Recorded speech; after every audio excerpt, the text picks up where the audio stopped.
trading with us. They need our trade just like China needed us very badly. They need us just as badly. We will do whatever we have to with trade, just like we did some great things with trade with India and Pakistan. It really helped the situation, very heated situation. Could have lost millions of people, more than millions, I mean, many millions of people. And they want to do business with America, but we never used our powers that way. We never knew how. We never had people that knew how to do that. We'll also open up America's market to safe and legal imports of affordable drugs from other countries, putting dramatic downward pressure on prices. And if necessary, we'll investigate the drug companies, and we'll, in particular, investigate the countries that are doing this, and we will add it onto the price that we charge them for doing business in America. In other words, we'll add it on to tariffs if they don't do what is right, which is everybody should equalize, everybody should pay the same price. And special interests may not like this very much, but the American people will. I am doing this for the American people. I'm doing this against the most powerful lobby in the world, probably the drug lobby, drug and pharmaceutical lobby. But it's one of the most important orders, I think, that's ever been signed, certainly with regard to health care or health in the history of our country, and it's an honor to be a part of it. And I'd like to ask Robert F. Kennedy to say a few words, please. Thank you. Thank you, Mr. President. This is an extraordinary day. This is an issue that, I grew up in the Democratic Party, and every major Democratic leader for 20 years has been making this promise to the American people. This was the fulcrum of Bernie Sanders' runs for presidency, that he was going to eliminate this discrepancy between Europe and the United States. But as it turns out, none of them were doing it. It's one of these promises that politicians make to their constituents, knowing that they'll never have to do it. And the reason they'll never have to do it is because they know that Congress is controlled in so many ways by the pharmaceutical industry. There's at least one pharmaceutical lobbyist for every congressman, every senator on Capitol Hill, and every member of the Supreme Court. By some estimates, 3. Pharmaceutical companies, the industry itself spends 3 times what the next largest lobbyist spends on lobbying. So this was an issue that people talked about, but nobody wanted to do anything because it was radioactive. They knew you couldn't get it by Congress. We now have a president who is a man of his word, who has the courage. President Trump was taking money from the pharmaceutical industry too. I think they gave you $100 million. Yeah. But he can't be bought, unlike most of the politicians in this country. And he is standing here for the American people. I don't know what, there's writers like Lord Elizabeth Warren or Robert Reich who are saying that President Trump is on this side of the oligarchs. There has never been a president more willing to stand up to the oligarchs than President Donald Trump. And I'm very, very proud of you, Mr. President, for your courage, I'll say, because I don't want to be crude, your intestinal fortitude, your stiff spine, and your willingness to stand up for the American people. We have 4.2% of the world's population. Our country represents 75% of the revenues for pharmaceutical companies. We spend in our country $1,126 per capita on drugs. In Britain, they spend about $240. They spend 1/5 of what we do. And this is true across Europe. And the drug companies, Europeans, if you ask them, it made no sense what they were saying. America has to pay for this innovation or it's not going to happen. What President Trump is saying to our European partners is you've got to raise the amount that you're paying for those drugs and pay for your share of the innovation. That the United States is no longer subsidizing that. If the Europeans raise the price of their drugs by just 20%, that is $10 trillion. That can be spent on innovation, and the health of all people all across the globe is going to increase. because we're going to have better products. So I'm just so grateful to be here today. I never thought that this would happen in my lifetime. I have a couple of kids who are Democrats, are big Bernie Sanders fans, and when I told them that this was going to happen, they had tears in their eyes because they thought this is never going to happen in our lifetime, and we finally have a president who's willing to stand up for the American people. Thank you, and Dr. Oz. Thank you, Secretary Kennedy. This is the most powerful executive order on pharmacy pricing and healthcare ever in the history of our nation. And it's only happening because we have a president with the fortitude, the guts to stand up to the withering criticism and lobbying that's going to occur as soon as folks hear about the executive order. So on behalf of the child in Philadelphia who's got an autoimmune disease with a $1,000 a month drug, or the older woman in Los Angeles who's on a blood thinner who can't afford her copay, I want to thank President Trump. God bless you for having the guts to take on this industry. Thank you, sir. Thank you very much. So let's talk about the details a little bit. And this is primarily about equalization, as President Trump said. It's about fairness. Think of NATO as a metaphor.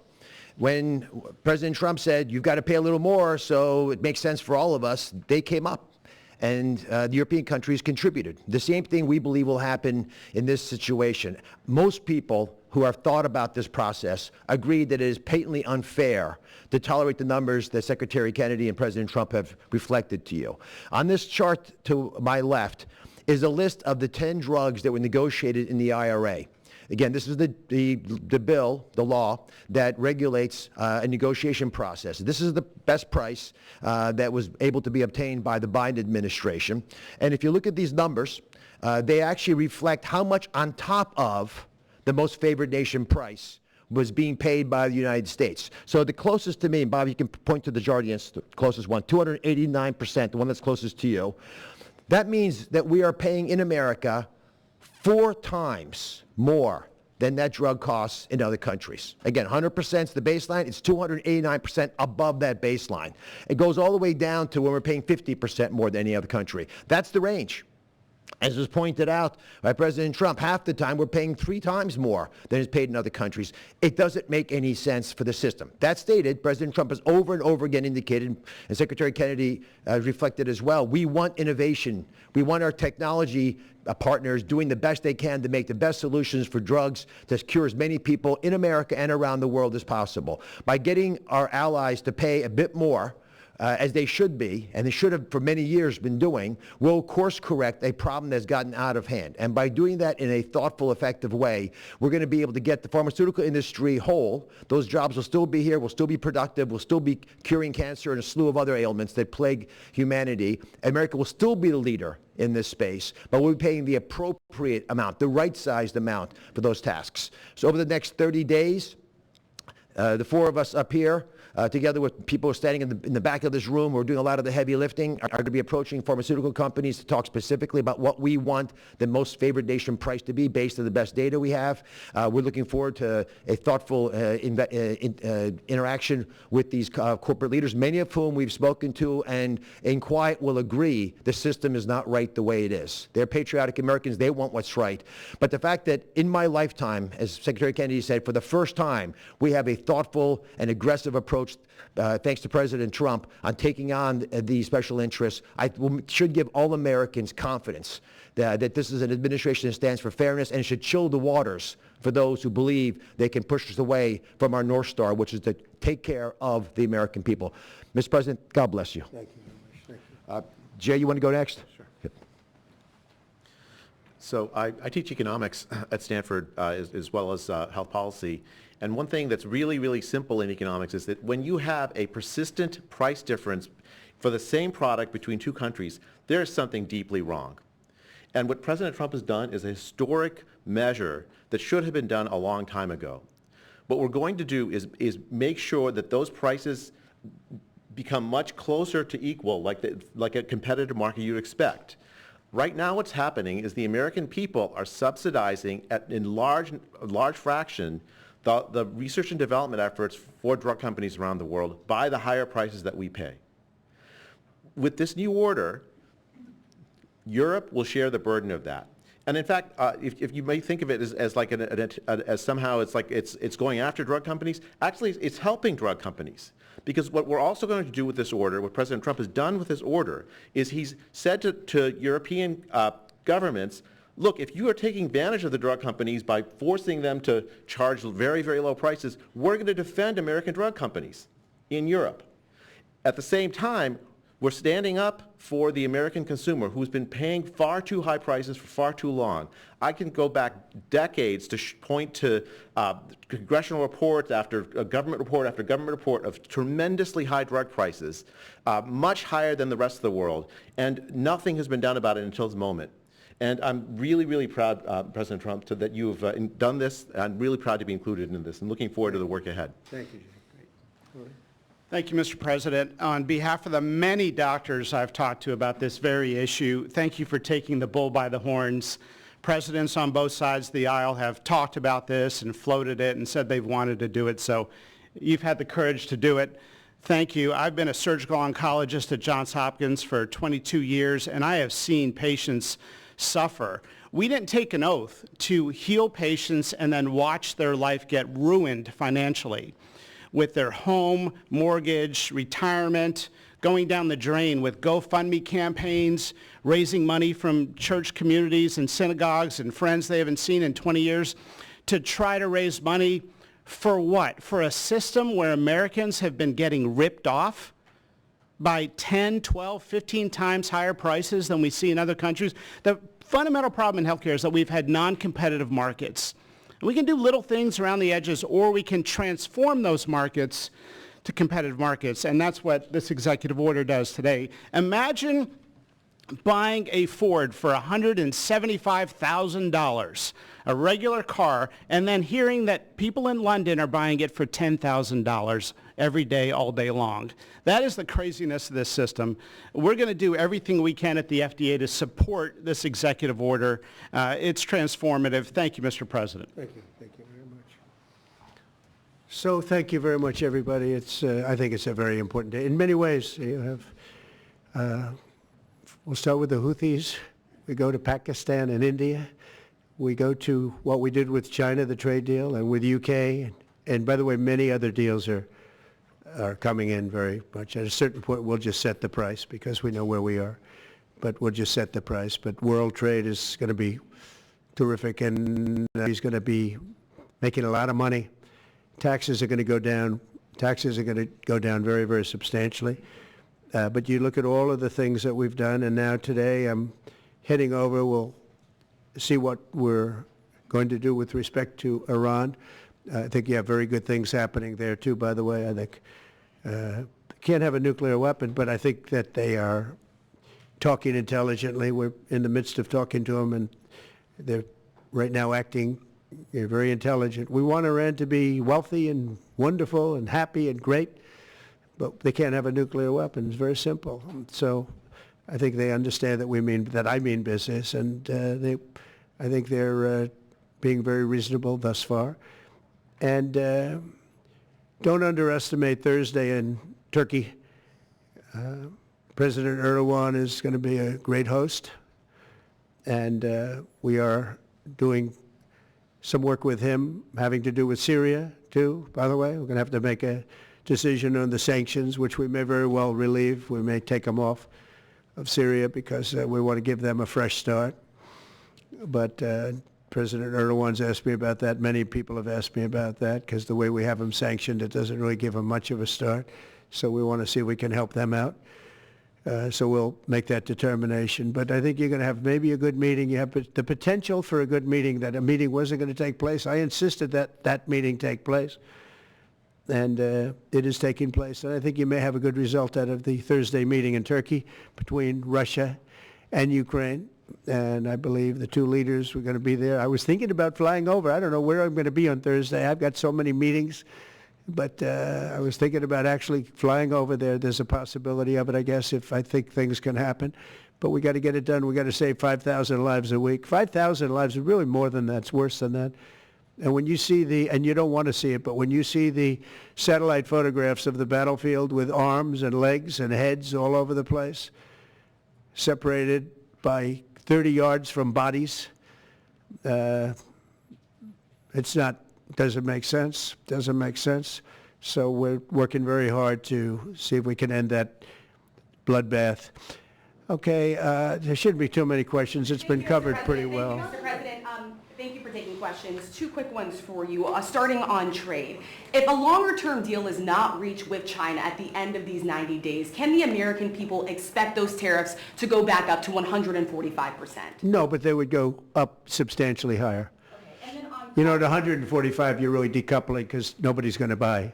But they can go, they got very high because of additional tariffs I applied during the course because of fentanyl and other things. But no, but they'd go substantially higher. And then on Qatar, Mr. President, I think you will have a deal, however. Okay, you're confident that there will be a deal. On Qatar, has Qatar asked for anything in exchange for that $400 million luxury jumbo jet? And how can the American people be so sure that they will not in the future? Well, I think what happens with the plane is that, you know, we're very disappointed that it's taking Boeing so long to build a new Air Force One. You know, we have an Air Force One that's 40 years old.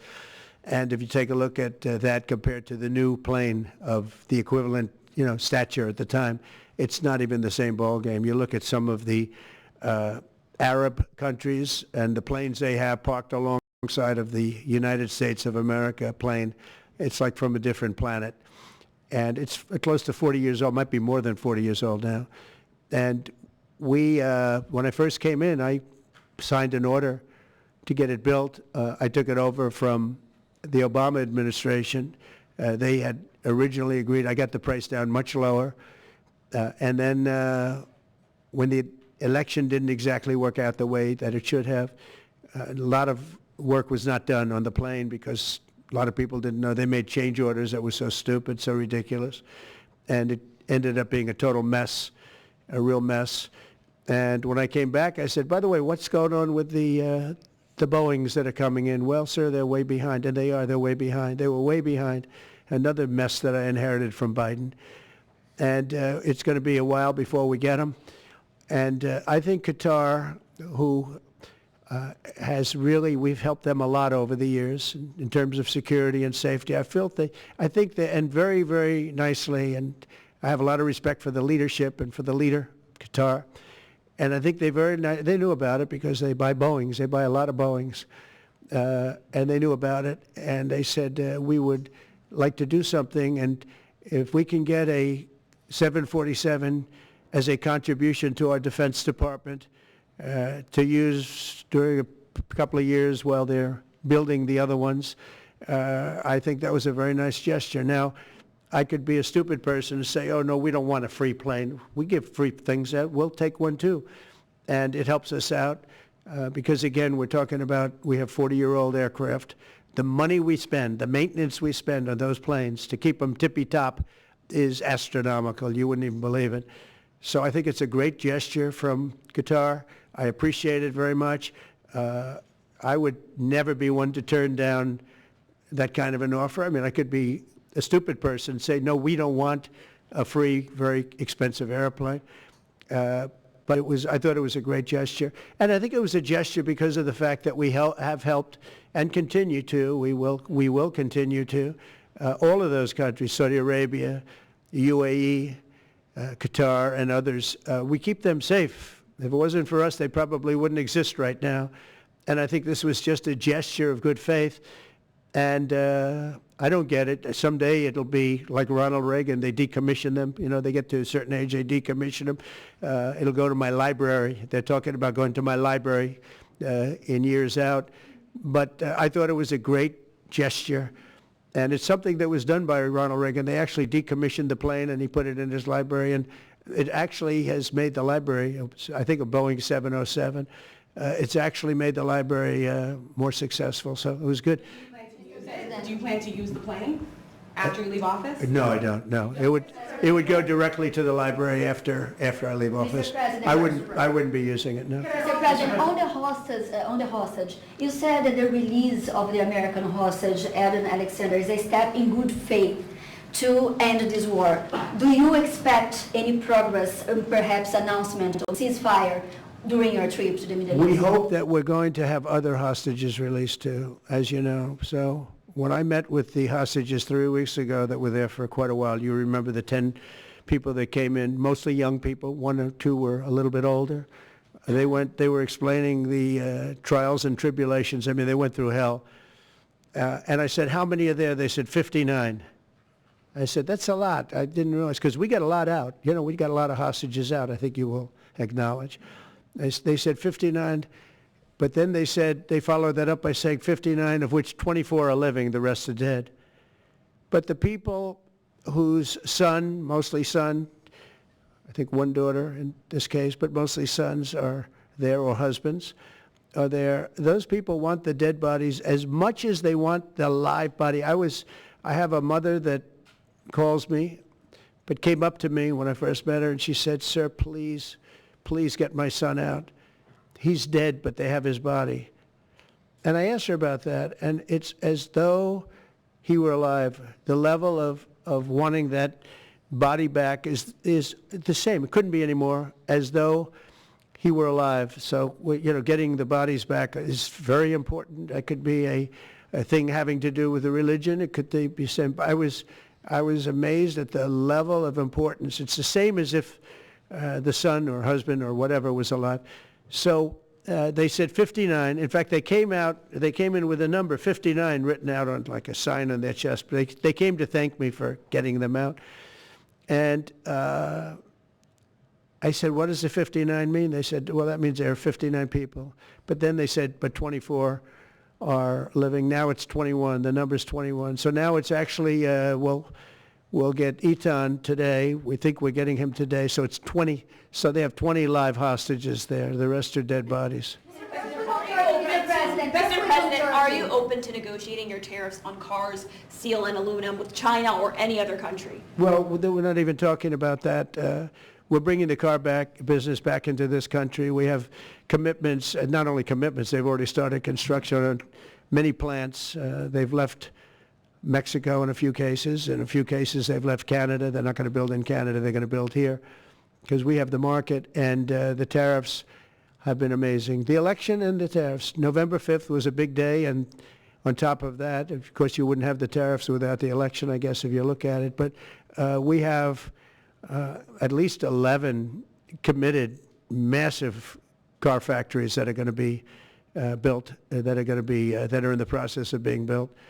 And some have actually started. We also have renovations of existing factories where they weren't utilizing the full factory from years gone by, and now they're under full renovation. They'll be opening up full factories in a very short period of time. Our car industry, I think we're going to have the #1 industry. You know, if you look at Japan and these others, they do tremendously with cars, and they can do that too. But you know, if they want to sell cars in the United States, they're going to have to build factories in the United States, because I'm interested in cars for the United States. Now, one other thing is, in our tax bill, we're giving not only no tax on tips, no tax on Social Security, no tax on overtime, but also we're going to get a deduction for people that borrow money to buy a car if it's made in America. If it's not, we have no interest. A meeting between President Putin as well as President Zelensky. If President Putin doesn't show up to these talks in person in Turkey, will you join Europe in putting higher sanctions on Russia? If I felt it would be important toward getting the deal done, I'm the one that insisted on the meeting. They couldn't get a meeting because one said ceasefire, one said no ceasefire. It was going back and forth. I said, look, at this point, we got to stop it. Just go to the meeting. The meeting's been set. Go to the meeting on Thursday. And if I thought it would be helpful, I don't know where I'm going to be at that particular point. I'll be someplace in the Middle East, but I would fly there if I thought it would be helpful. Yeah, please. Back to refugees. I want to ask you about South African refugees. Dozens of Afrikaners who claim discrimination in their home country are heading to the United States, right, where your administration is going to welcome them as refugees. Now, this comes as you've halted virtually all refugee admissions for people fleeing famine and war from countries like Sudan and the Democratic Republic of Congo. Why are you creating an expedited path into the country for Afrikaners but not others? Because they're being killed, and we don't want to see people be killed. Now, South Africa leadership is coming to see me, I understand, sometime next week. And, you know, we're supposed to have a I guess a G20 meeting there or something, but we're having a G20 meeting. I don't know how we can go unless that situation's taken care of, but it's a genocide that's taking place that you people don't want to write about, but it's a terrible thing that's taking place, and farmers are being killed. They happen to be white, but whether they're white or black makes no difference to me, but white farmers are being brutally killed, and their land is being confiscated in South Africa. And the newspapers and the media, television media, doesn't even talk about it. If it were the other way around, they'd talk about it. That would be the only story they'd talk about. And I don't care who they are. I don't care about their race, their color. I don't care about their height, their weight. I don't care about anything. I just know that what's happening is terrible. I have people that live in South Africa. They say it's a terrible situation taking place. So we've essentially extended citizenship to those people to escape from that violence and come here. Yeah. Please. Mr. President, thank you. Are you letting China off the hook for these 90 days, and do you really believe that they will follow through with non-tariff barriers and remove those? Non-monetary tariffs, yeah. Yeah, I think they're going to follow through. I think they want it very badly. I think they want the deal very badly. Again, this doesn't include the steel tariffs that I put on a long time ago that Biden tried to get off, but he couldn't get them off because it was too much money. You know, I took in hundreds of billions of dollars from China, what a lot of people don't know, but we put on the tariffs originally, and if I didn't do that, we wouldn't have a steel industry today. Now we have a thriving steel industry. It'll be thriving much more with what we're doing because this is the next level. But it doesn't include that, doesn't include cars, doesn't include pharmaceuticals when we do that. And the reason we're doing that will be to get them to come back in the country. You know, there are, again, I always say it because a lot of people forget, but if a company like Eli Lilly, which is making a massive investment in the United States right now, they're building many, many plants. They've already started like 7 of them, many plants, but they are not going to be tariffed. There's no tariff cost. So they're all doing that. They're all coming back to the United States. I mean, I'll tell you what, I hope I get the benefit of watching this because, as president, because, you know, it takes a little while to do this stuff. And we're doing it early in the administration. If you think of it, we have, I believe, if you look at the real total, it's over $10 trillion committed for plants and factories. Other administrations haven't had $1 trillion over a 4-year period, even over an 8-year period. We have over $10 trillion committed in one form or the other over 2 months. Give me a break. I'm here to hear 3, but let's give me a break on the first month. We want to get acclimated. But, you know, but if you think about it, it's really 2 months. And so in 2 months, we have an investment already of over $10 trillion. And other presidents haven't had that done over a year, over 4 years in some cases. It's unprecedented. There's never been anything like it. It's a very exciting time in America. Thank you very much, everybody. Thank you. Mr. President, are you ready to impose sanctions on Russia if Putin doesn't agree